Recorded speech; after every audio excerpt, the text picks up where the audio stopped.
Mipadayag sa ilang pasubo ang buhatan sa Department of Social Welfare and Development Central Visayas sa pamilyang Quezon sa barangay Paknaan, Dakbayans, Mandaue human sa kamatayon ni Mary Christ kansang namatay atol sa verification process sa pagpanghatag og hinabang niini. Ang biktima si Mary Christ kay usa ka sa mga benepisyaryo sa emergency cash transfer program alang sa mga biktima sa kalabayng bagyong Tino niadtong Nobyembre 2025 nga nasutang baguhay lang di ay nanganak unom ka buwan ang milabay nga usa sa mga gitumbok nga hinungdan sa iyang gipamating luyang panglawas atol sa paglinya sa hinabang nga itagana para kanila. Inahan sa upat ka mga batang biktima diin makuwag 10,000 pesos balora sa food assistance kay itampo unta ni ini sa iyahang pamilya. Sa mamahayag sa DSWD-7,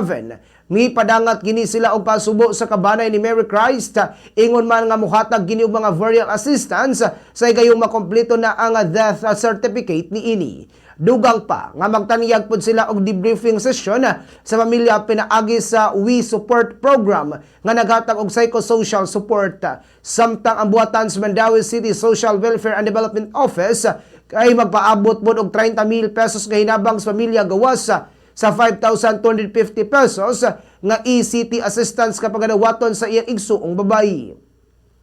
May paymangno sa mga lokal nga pangamahanan ang DSWD-7 nga magdalit og tukmang tabang sa mga